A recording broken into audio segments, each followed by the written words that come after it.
claro, y esto le interesa mucho a Heidegger, una expectativa de la parusía. Una parusía, venida de Cristo, que para Pablo, por una parte es esperada, pero por otra parte ya ha sucedido, ya ha venido el Mesías. Con lo cual, digamos, la temporalidad en la esperanza, la temporalidad en la experiencia cristiana se habría transformado. Porque ya no se trata de un cuándo, y eso sería como hay que interpretar las cartas a los tesalonicenses. Lo decisivo ya no es el cuándo de la venida, sino la expectativa misma, ¿no? Esa sería la nueva religiosidad, ¿no? Y a mi modo de ver, en Zubiri hay una recepción directa o indirecta de este texto. Sabemos que Zubiri conoce muy literalmente las clases, aunque no están conservadas en el archivo de Zubiri, pero las clases que Heidegger da en el semestre siguiente. Y bueno, pues hay desde luego una continuidad en la lectura, digamos, zubiriana de Pablo respecto a Heidegger. Hay un interés filosófico en Pablo, como en Heidegger. Zubiri lo subraya eso en el curso Helenismo y Cristianismo. Y también para Zubiri va a ser esencial en la lectura de Pablo, digamos, esta transformación del creyente, esto que en Heidegger era el haber llegado a ser.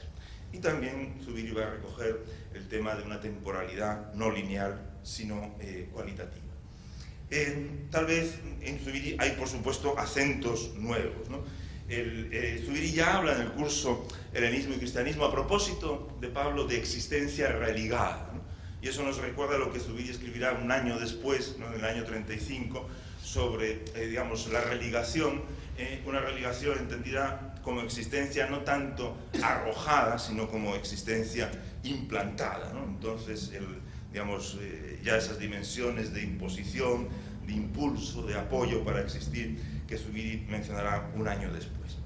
Esta lectura de Heidegger yo creo que tiene un efecto de ruptura, de planteamiento, digamos, en un nuevo horizonte. Zubiri ya no va a entender, digamos, a Pablo desde el punto de vista de, digamos, de una bancarrota moral y la necesidad de una salvación, o desde el punto de vista de una experiencia psicológica, o desde el punto de vista de un sentimiento, como en Schleiermacher, una ruptura, digamos, con la teología liberal, en cierto modo, sino lo que Zubiri va a decir, se trata de un hecho religioso integral, que afecta al ser mismo del hombre. Esta comprensión de la religión en términos integrales y este interés ontológico es lo que está determinando la lectura zubiriana de Pablo, en gran medida por el influjo de Heidegger, a mi modo de ver. Claro, este haber llegado a ser, Zubiri lo que va a decir es que hay que precisarlo. Haber llegado a ser ¿qué? ¿No? Ya no se trata de una elevación al infinito, como en Schleiermacher, es haber llegado a ser hijos de Dios. Entonces, por eso va Pablo a la carta a los Efesios, porque espera encontrar en ella, y a esa carta dedica, digamos, la parte final del curso, porque espera encontrar en esa carta no tanto un análisis de la temporalidad, digamos, como en Tesalonicenses, sino una ontología del nuevo ser. Por supuesto, también Zubiri recoge el aspecto de la temporalidad, pero aquí es interesante que Zubiri, a diferencia de Heidegger, señala el elemento judío. Heidegger hablaba del fariseísmo judaico, así un tanto despectivamente. Zubiri recoge el elemento judío en esta concepción del tiempo de Pablo. Un tiempo, digamos, que está, digamos, no lineal, sino cualitativamente determinado por lo que hay en ese tiempo, ¿no? Un poco lo de Eclesiastés, tiempo de amar, tiempo de odiar, tiempo, bueno, de guerra, tiempo de paz. Un tiempo determinado por sus contenidos.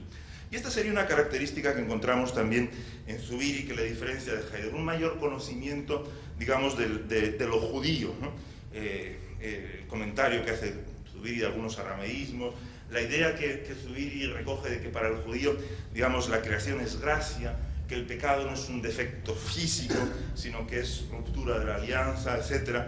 En todo ello posiblemente se recoge la influencia de Hans von Soden, ¿no? un autor al que Zubiri también cita en este curso sobre el helenismo y cristianismo, y que Zubiri ha citado profusamente, ha utilizado profusamente en el curso, digamos, en el texto, mejor dicho, sobre el problema de la filosofía también de esa época, ¿no?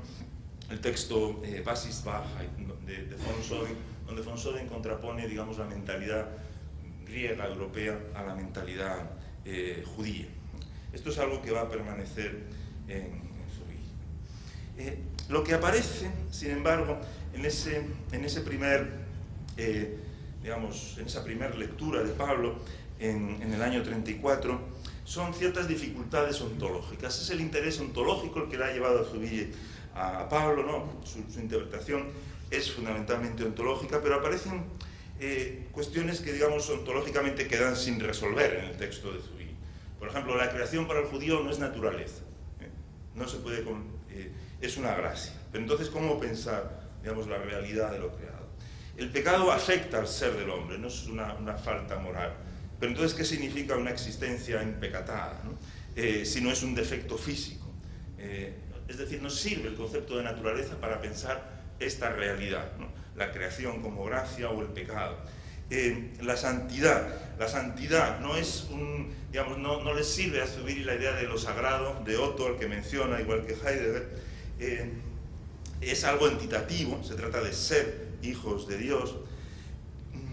Es algo, sin embargo, que no se opone a la naturaleza exactamente, sino al pecado.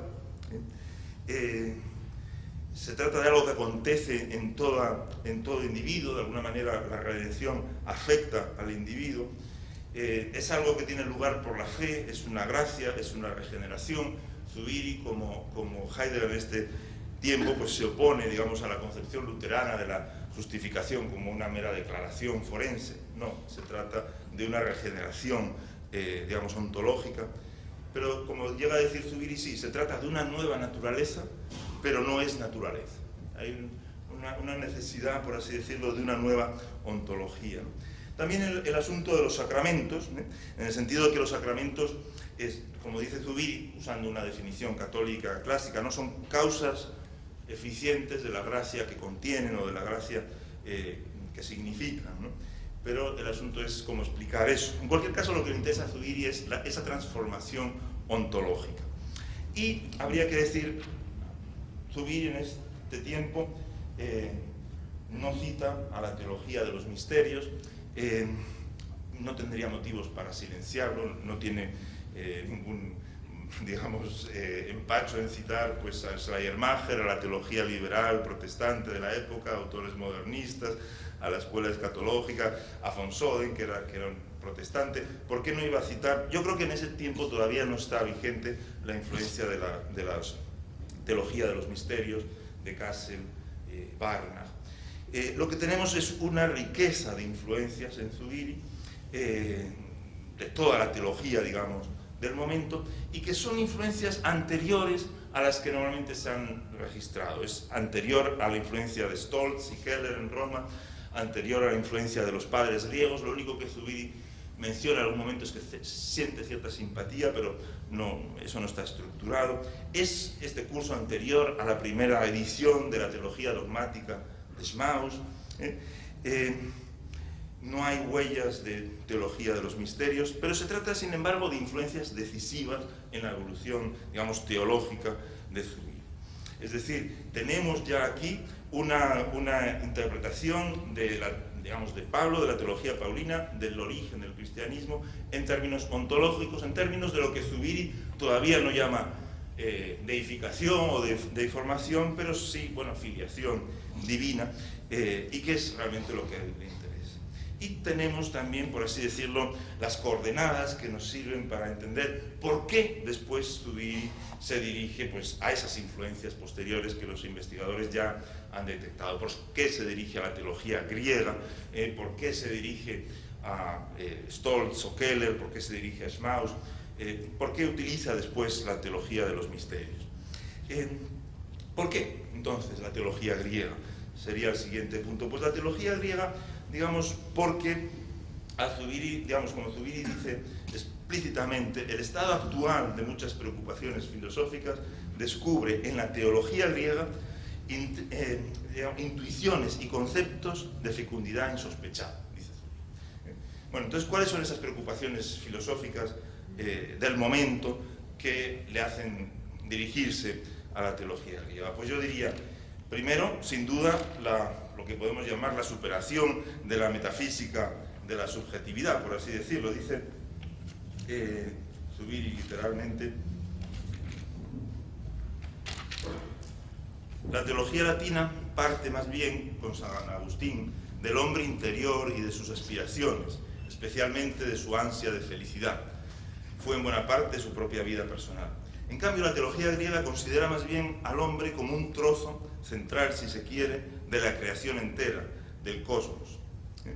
Bueno, esto que a Zubiri le preocupa en ese momento, inspirado sin duda por Heidegger, es algo que encuentra en la teología griega, un punto de partida, digamos, no tan subjetual como el latino.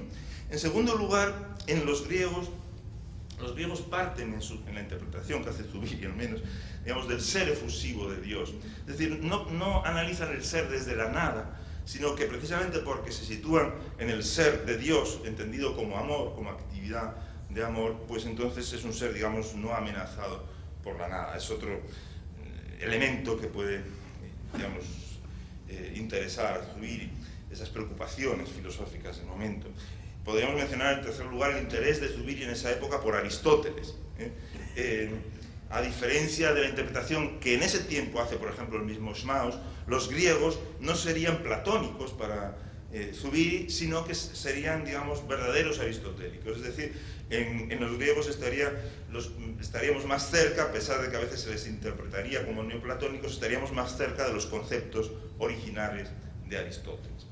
Y, digamos, ahí posiblemente entendemos esa, digamos, ontología activista que desarrolla Zubiri en esa época. Es decir, ya en el año 35 Zubiri había dicho que era necesario reconducir las intuiciones de Blondel en la acción al terreno de una ontología. Pues bien, esa ontología activista, digamos, Zubiri la encuentra en su interpretación de la teología griega, es decir, el acto no entendido como actualidad, dice Zubiri, sino como actividad constitutiva.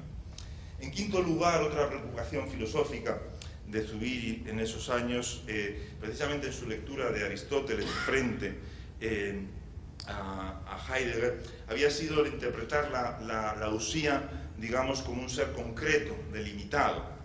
Y eso lo encuentra también en la teología griega, para la cual el ser sería, digamos, una actividad originaria unificante, y la esencia, ya dice Zubiri en ese tiempo, no es para ellos correlato de una definición, sino la actividad del ser mismo en cuanto raíz de sus notas.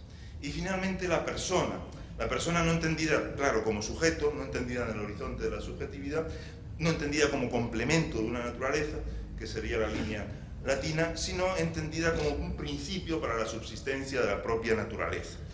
Y ahí Zubiri, curiosamente, cita a un occidental, ¿no?, a Ricardo de San Víctor, que ha entendido la persona, digamos, como existencia. La naturaleza es una existencia y la persona es, digamos, esa relación de origen, ese modo de tener naturaleza que sería la existencia. Zubiri valora esa terminología existencial.